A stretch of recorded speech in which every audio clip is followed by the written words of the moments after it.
Assalamualaikum warahmatullahi wabarakatuh. Waalaikumsalam warahmatullahi wabarakatuh. Ketemu lagi kita dengan Kicau Jelata Channels, dengan sobat-sobat Kicau Jelata dimanapun berada. Mudah-mudahan sobat semua dalam keadaan sehat Amin walafiat. ya rabbul alamin. Dan setelah sekian lama kita tidak bertemu berdua, Siap. kita ketemu lagi hari ini membahas beberapa topik yang hangat. Dan alhamdulillah minggu kemarin kita sudah melewati PSBB yang diperketat, yang sempat jadi kontroversi juga di awal-awalnya, dan telah berlalu 2 minggu dan kebetulan Gubernur Anies sudah mencabut sehingga kita sekarang sudah masuk lagi ke PSBB transisi dari tetap atur jarak. Betul. Ya mungkin masker kalau sudah jaraknya jauh mungkin perlu mungkin tidak perlu kita pakai dulu sementara. Alhamdulillah kita berdua non reaktif. Mudah-mudahan sampai akhir pandemi ini kita berdua juga selalu dalam kondisi clear dan juga semua keluarga, teman-teman semua juga kita harapkan seperti itu. Siap.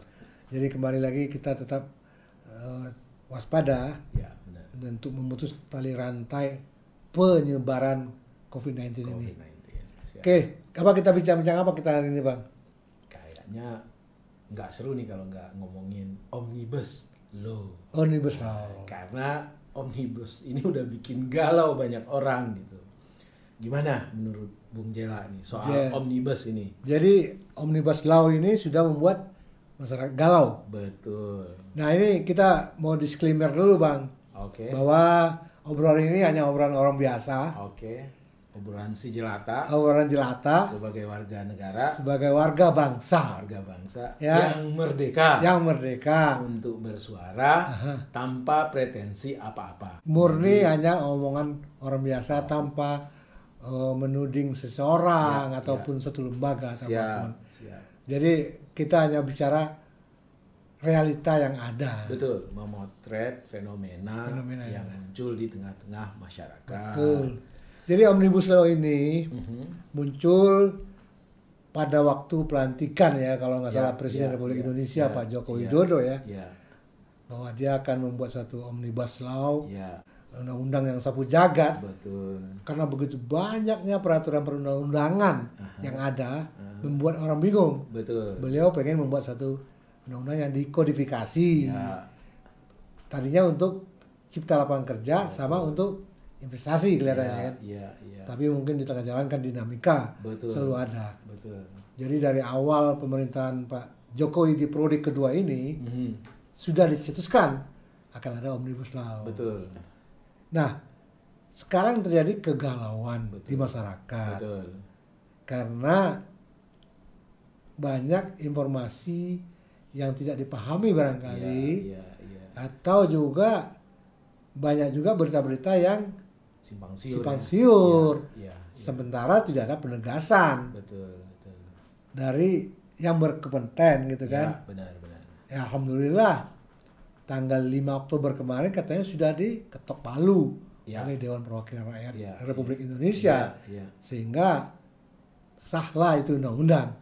Disetujuilah undang-undang itu oleh DPR. Sahnya nanti 1 bulan kemudian, terlepas dari presiden tanda tangan atau tidak, per undang-undang itu berlaku gitu. Ya. Jadi dalam hal ini kita mesti mengapresiasi dong, Bang. Artinya kita apresiasi pemerintah, kita apresiasi Dewan Perwakilan kita. Yang sudah bekerja cepat. Ya. Dan fungsi mereka salah satunya adalah membuat perundang-undangan kan. Ya kan?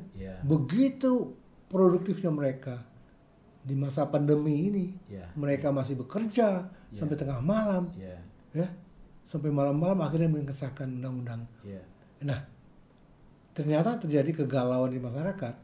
Itu apa yang digalaukan? Begini. Ini declare dulu ya.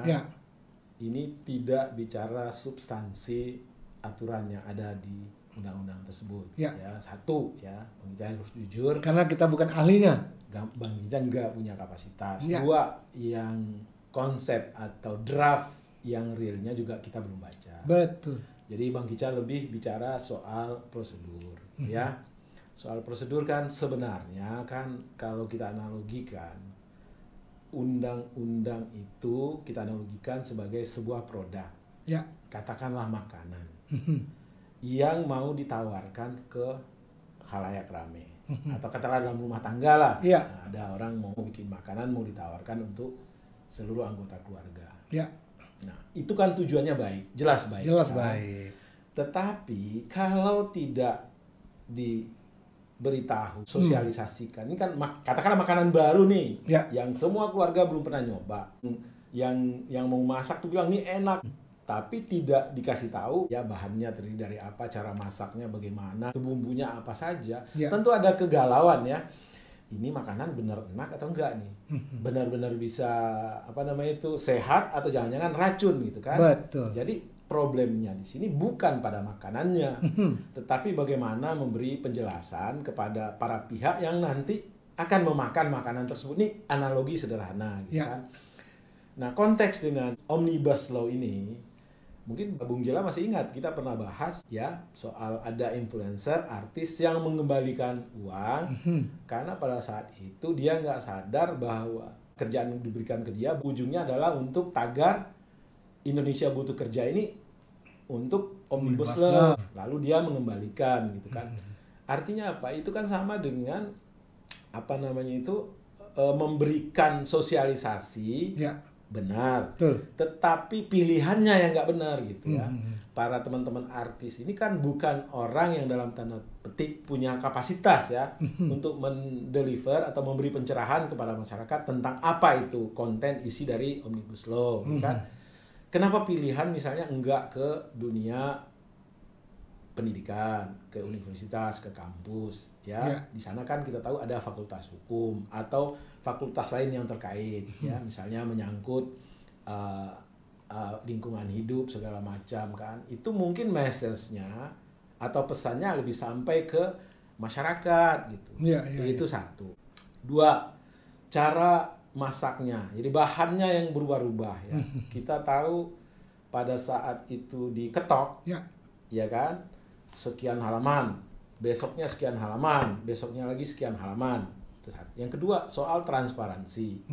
Masyarakat pengen tahu ngakses, boro-boro masyarakat. Sebagian dari anggota dewan kita saja menyatakan mereka tidak dapat draft.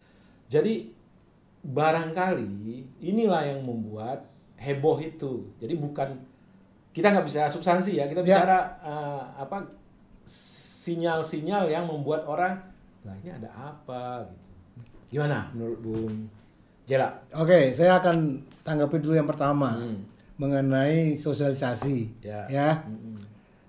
Itu pemerintah sudah memilih jalur untuk sosialisasi ini melalui influencer ataupun buzzer ataupun apalah namanya. Karena apa? Karena influencer ini memang namanya juga adalah influencer.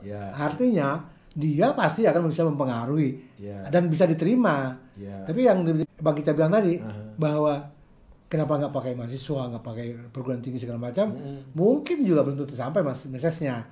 Tapi ini buzzer ini memang atau influencer ini memang udah setiap hari menyampaikan pesan-pesan ini kepada masyarakat. Hanya saja mungkin ya influencer sama buzzer ini belum dilengkapi dengan pengetahuan yang memadai. Ya, itu dia. Tidak mungkin masyarakat dilibatkan secara langsung. Dan juga akademisi juga tidak semuanya dilibatkan. Mungkin di pilihan ada beberapa akademisi yang sudah ditunjuk. Nah, di sinilah mungkin yang kegalauannya. Karena semua orang harus mau ikut cawe-cawe. Pandangan saya. Gini bro. Oke. Sekarang gini, kita soal waktu ya.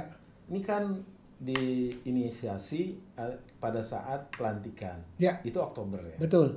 Sekarang bulan Oktober ya. Ya, let's say lah setahun. Setahun. Kita tahu ya, ada puluhan undang-undang yang sifatnya satuan saja di DPR sana. Itu nggak jalan-jalan, tahunan gitu kan.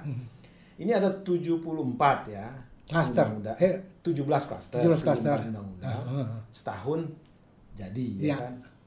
Nah, ini kan sebenarnya oke lah, ini prioritas. Kan? Tapi begini loh bro, ini kan undang-undang ini akan mengikat 270 juta lebih orang. Betul. Ya kan?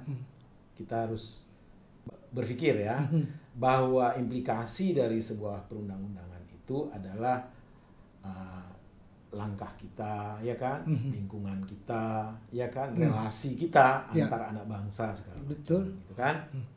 Nah, sekarang kita bikin, kenapa sosialisasi itu penting ya?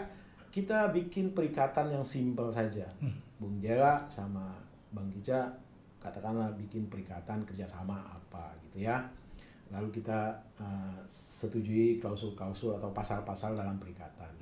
Lalu kita ke notaris ya. Sebelum itu kita tanda tangani, kita ulang lagi tuh membaca helai atau lembar demi lembar, pasal demi pasal perikatan, lalu kita paraf segala. Itu hanya perikatan antar dua pihak saja. Gitu kan? Dan kenapa harus begitu hati-hatinya kita melihat atau bertindak atau bersikap dalam setiap perikatan? Karena ini pengaruhnya besar ke depan nanti. Apatah lagi sebuah undang-undang gitu kan. Kita tahu mungkin masyarakat luas memang tidak semuanya punya kapasitas untuk mempelajarinya, tetapi setidaknya keberatan dari para ahli ekonomi, ya kan, para pegiat lingkungan hidup, para pemerhati buruh, para ekonom, atau 200 guru besar yang komplain, yang konon katanya bertambah lagi, bagi Bang Kica itu udah cukup atau udah lebih dari cukup menyatakan ada sesuatu yang salah. Bang Kica nggak punya kapasitas memang melihat apa yang ada dalam isi undang-undang tersebut. Tetapi orang-orang ini kan bukan orang-orang bodoh kan. Nah, jadi Bang Kica juga nggak bisa menghilangkan kegalauan dengan pendapat dari orang-orang ini gitu loh. Ya kan? Jadi oke lah, di satu sisi teman-teman kita atau para bapak-bapak yang mulia di DPR itu orang-orang yang punya kapasitas juga gitu. Tapi di sisi lain orang-orang di luar sini, dunia kampus, para ahli ekonomi segala macam kan juga orang-orang yang punya kapasitas. Jadi ini menunjukkan bahwa ya dalam tujuan mungkin baik, dalam sosialisasi atau dalam proses pembuatan, ya mungkin karena setahun diburu ya inilah akibatnya gitu. Dan ini eskalasinya kita nggak ngerti nih sampai kemana nanti gitu. Dan kita nggak berharap bahwa ini akan menjadi satu backfire yang akan meluluhlantakkan kita semua.